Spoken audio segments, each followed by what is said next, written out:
Awesome. So super excited about this interview today. We have CEO of Charitable Impact, John Bromley here today. And I'll start with a short introduction of Mr. Bromley here. So John Bromley is a visionary CEO committed to revolutionizing charitable giving in Canada. Founder of Charitable Impact, an initiative giving platform that has facilitated $1.4 billion in donations. Amazing. Bromley disrupts the norm, pushing for enhanced access, education, and open dialogue around the state of Canada's charitable sector. Welcome, Mr. John Bromley. Thank you, man. Really appreciate being here. Yeah, I'm super excited about this one. I feel like there's a lot to learn here. So I'll start with the question that I always go with. How do you define success? Well, everyone needs money to pay for their life, but my measure of success, I think, is much closer to happiness, sort of joy. And it's not like things are always smooth, but why I like happiness is because, when you're feeling good about things, it makes it so much easier to get through the tough times and to battle through things that you need to battle through. So I measure, especially in my world with Charitable Impact, I measure a lot of my success based on how I'm feeling and sort of my happiness joy factor, because when I'm in a good spot, I feel like I can keep going and working towards some of the tough challenges, conquering some of the tough challenges that we've got going on. Yeah, that's awesome. That's totally true. I love that. So I was looking into your background. So I understand you started in finance and then made the transition into the charitable sector. So could you just share a little bit more about your career path and how you went from finance and into charity? Yeah. So on this one, I want to be and I hope I am a good guy, by the way, but on this question, lots of people are always like, oh man, it's so great of you that you transitioned into the charity sector. And you must be such a wonderful person. And I hope that's true. Yeah. But my story with that is actually a bit more related to the accidental circumstance of being in the family I was in. So my dad was one of the pioneers of charity law in Canada. He was like a guy who started as a tax lawyer who dedicated, this is a long time ago. He's retired now. Mm-hmm. So, he dedicated his career to sort of the aspect of the world of charity law at a time when there was basically no such thing in Canada as a charity lawyer. So, and that guy just happens to be my dad, right? So, I was just a normal kid. He was a normal dad, good dad, I'm from Vancouver, went to McGill in Montreal and started in corporate finance, loved it. And as I got a little older, I started sort of talking to my dad a little bit more, and his work started to make some sense to me. And slowly but surely, with no plan, I started doing some projects with him. Next thing you know, I was flying back to Vancouver from Montreal to where he lived to work a little more deeply. Next thing you know, I was moving back to Vancouver. Next thing you know, I'm sitting in every meeting he has. And then the next thing you know, I'm starting Charitable Impact. Yeah. So my journey was actually much more about the circumstance of subject matter expertise that I had exposure to in my family, and found it really interesting and engaging. The other thing I would say is that, notwithstanding the fact that charity sounds so different from finance, charity is actually a sector of the economy. And as a result, inside of charity, you've got finance, you've got accounting, you've got programming, you've got design, you've got engineering, you've got all those things. Mm-hmm. So I still am quite involved in a financial relationship professionally, but it's just all dedicated to the world of giving and helping donors achieve their giving goals. Yeah, that's true. I think a lot of people would forget that in looking at charity, but that's a really great way of looking at it. So would you say your dad had a big impact in, even, for example, you pursuing a career in finance that has gotten you related into charity as well? Both of my parents were always just like, man, you got to just pursue your own path. They just always, I was very lucky. I mean, it's super important to have, it's rad when you've got rad parents.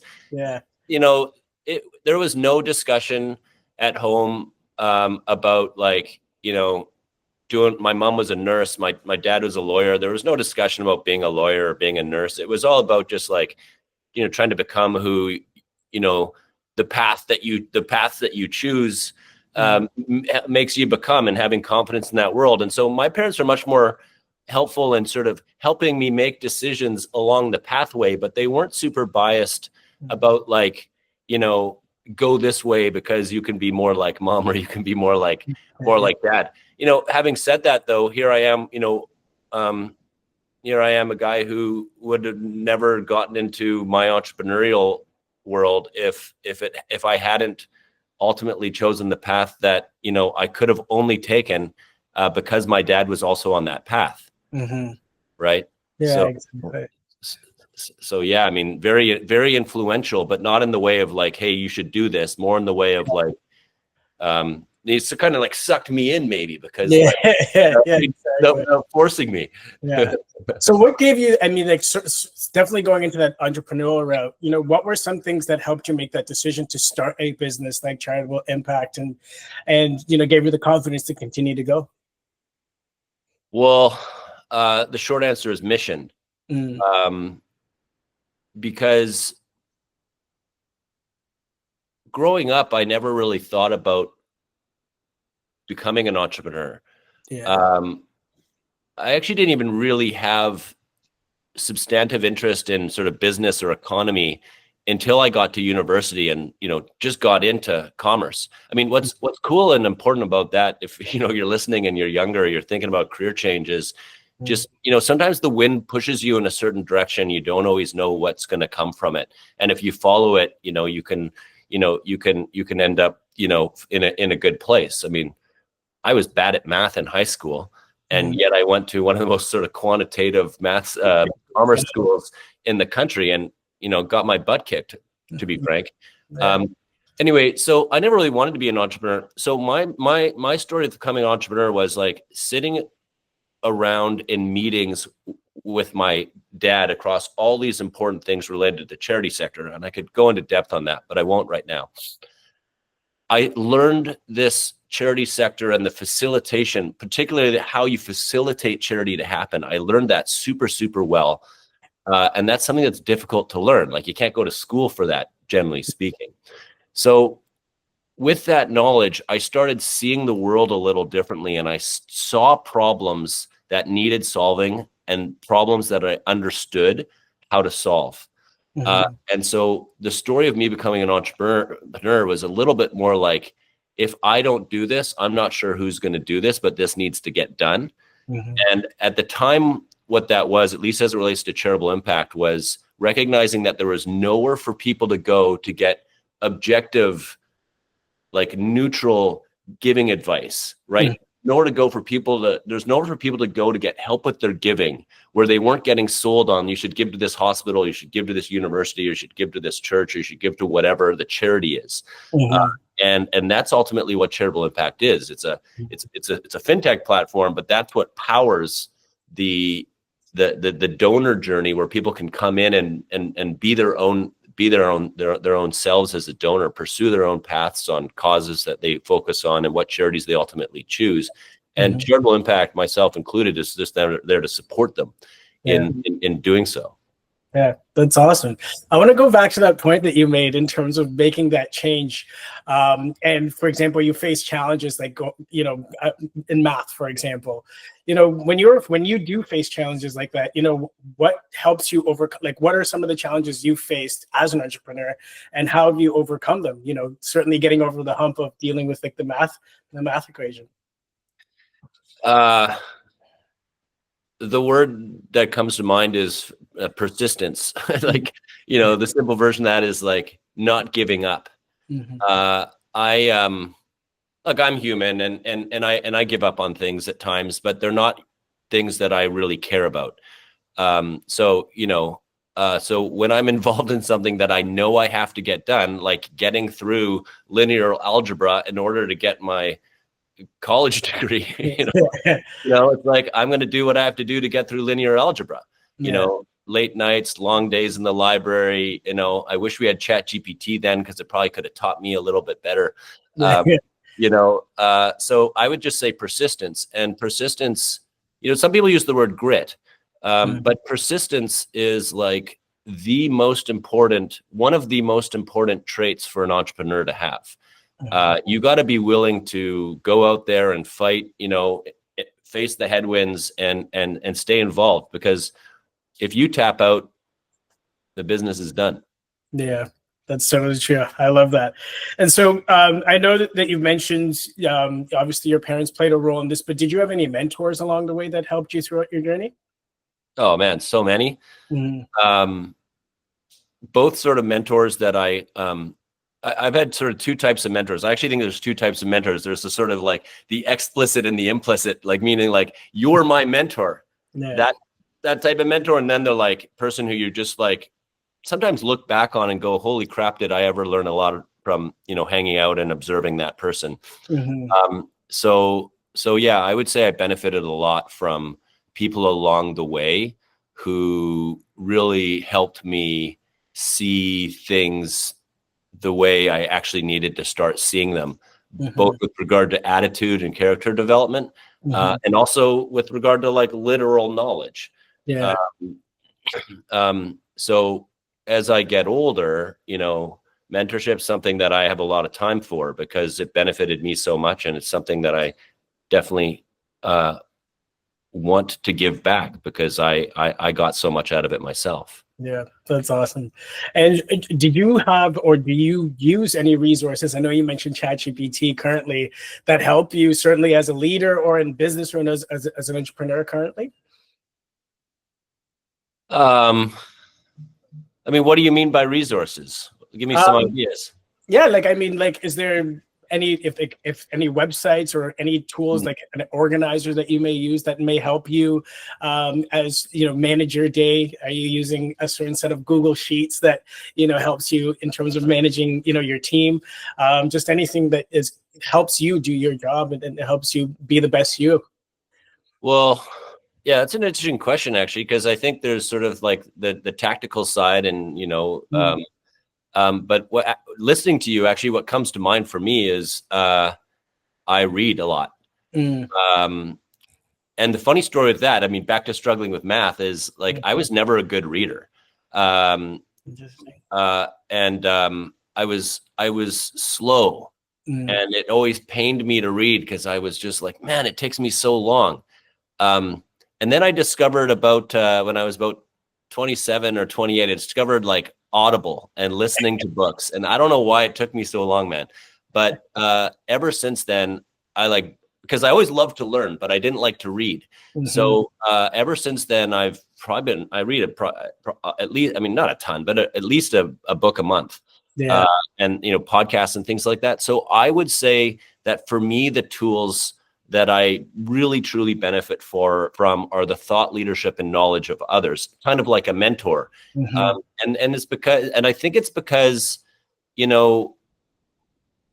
particularly my role in an organization like Charitable Impact is about like helping people understand and act on it so that they can carry out like team members that work with us, the vision that I have or that we have for charitable giving. Yeah. And in that, it's not just, charity stuff. In fact, the charity stuff for me is the easy part. It's the behavioral economics. It's the psychology, it's what's behind the sales strategy. So my tools are books. Yeah, that's awesome. I was going to say, like, for me, I wasn't as big of a reader, but I do love Audible and constantly either listening to new podcasts, other thought leaders, or at least taking in a book a month as well, as you're saying. So I love that. That's definitely something we share there. Well, and now you're helping other people learn by doing your podcast, man. So whether you're on the share the knowledge or on the pull the knowledge out, both are important. Yeah, exactly. It's always good to give back, right? So I wanted to ask further, or jump further more into Charitable Impact. Could you give more information in regards to like what is a donor advised fund? Yeah, so a donor advised fund is a fund, an account that the donor advises. So it's like having your own giving account. So it's analogous to having like a bank account, but just for giving. Yeah. Uh, and yeah, so here's how it works. Like you put money into it, and if it's your money that you give away, you get the tax seat right away. And then just like a bank account, like, or any account, like that money can sit in there, and then you can distribute it to any registered charity of your choice once you're ready to do that. Yeah. The fundamental thing that a giving account does for you is it allows you to separate the donation, like the giving away of the money from your own wallet, from the decision of where you want that money spent to create the change you want to see in the world. Right. And just to paint the obvious, why is that similar to a bank account? It's because, like, I'm saving into my bank account because I want to, for example, go on vacation. But while I'm saving, I don't necessarily know where I'm going to go for vacation. I don't know which hotel I'm going to stay at. I don't know what car I'm going to rent. Those decisions can wait for later. So, so it's really important in my considered view that regardless of how much money you give away, you've got one account where you can centralize all your giving and manage it from there and track it from there, because it allows you to be more organized and thoughtful about your giving. And when you're more thoughtful and organized about your giving, it's easier to become a better donor. And when you're a better donor, it's easier to have fun doing it. And when you have fun doing it, it's easier to stick in the game. And that's what we need more Canadians doing. Yeah. And that's perfect. I love that answer. And so what's your goal with Charitable Impact? Like, what's your goal for the business? Well, the goal for the business is a missional goal, I would say, in that we want more Canadians participating in charitable giving and having a good time doing it. And one of the topics that I wanted to discuss is how you're empowering donors to make a difference. How are you guys currently doing that?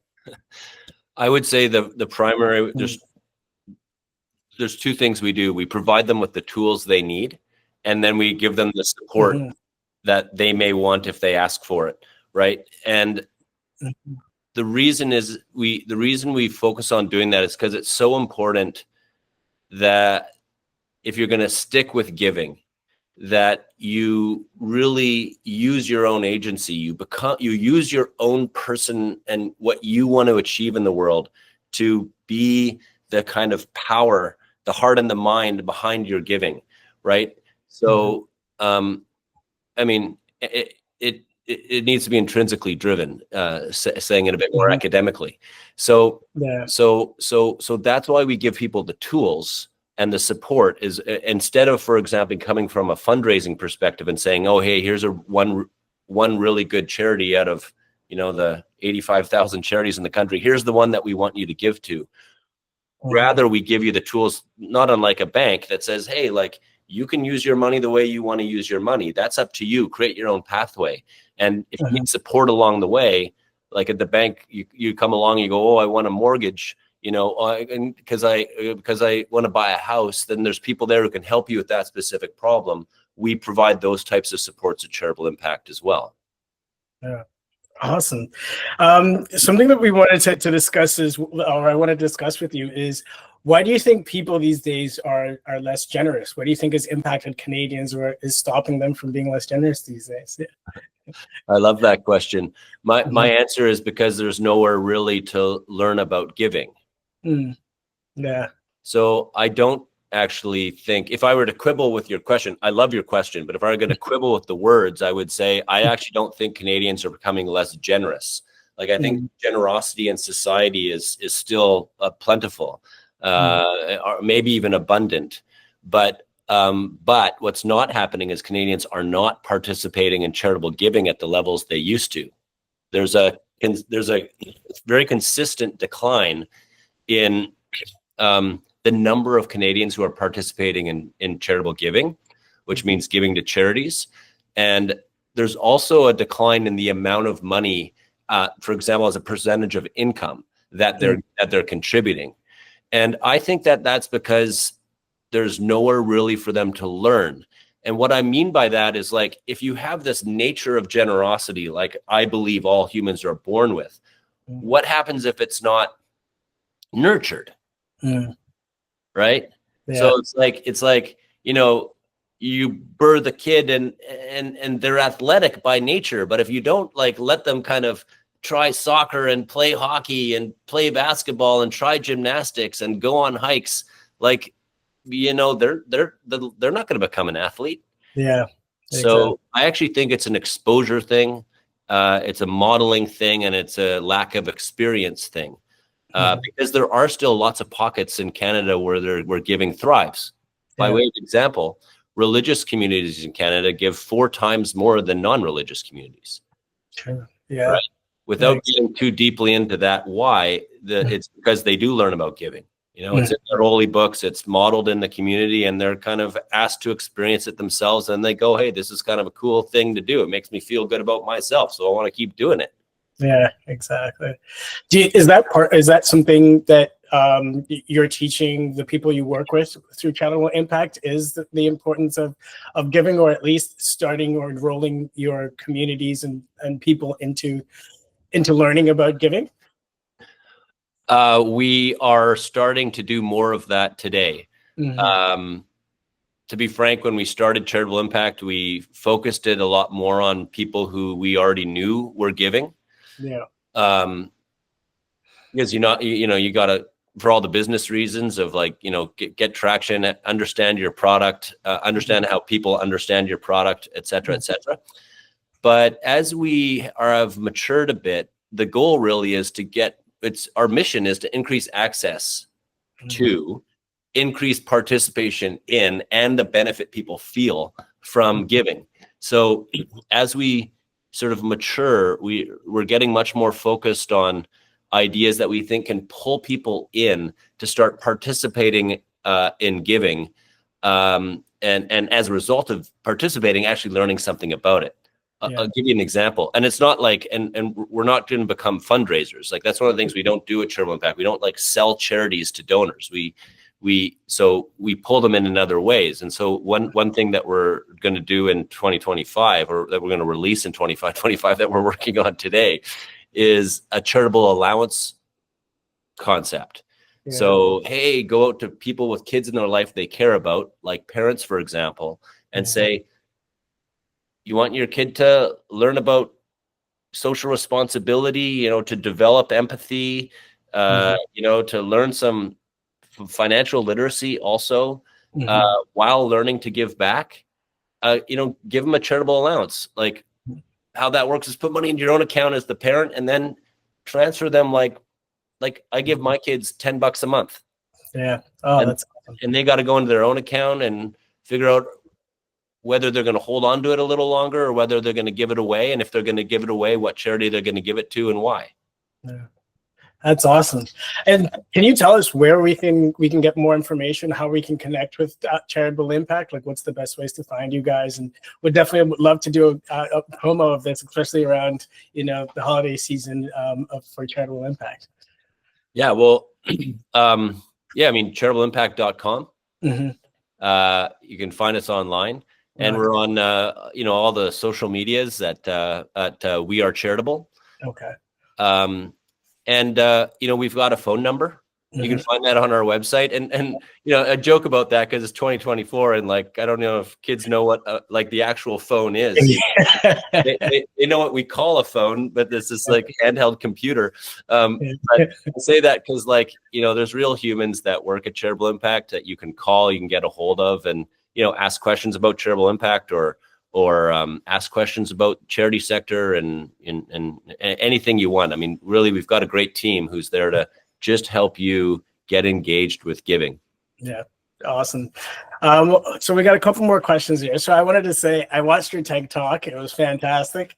I loved how you opened it, and it was, you were really cool and said a couple of jokes there. I wanted to ask, how do you build your confidence, and what makes you such a great speaker?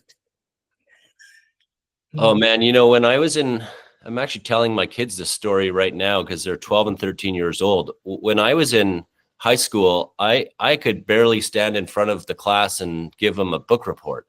I mean, I was not someone who, and I'm still not someone who wants attention. I'm probably a little bit more introverted than I am extroverted. So, I mean, if to the extent I sometimes maybe achieve, thanks for saying that, like good speaker status, you know, it's been a result of like hard work and lots of failure and persistence. Yeah. Becoming a good speaker ultimately is about, I think the hack on becoming a good speaker, one is confidence, but where does the confidence come from? The confidence comes from really believing and knowing that you have something to share with the audience and leaning into that while respecting that it's hard to pay attention. Right? So if you can respect that your audience doesn't just give you their attention because they're sitting in the audience, and you work hard to try keep their attention as a form of showing them respect, I think that's where good speaking comes from. Yeah, that's awesome. I love that answer.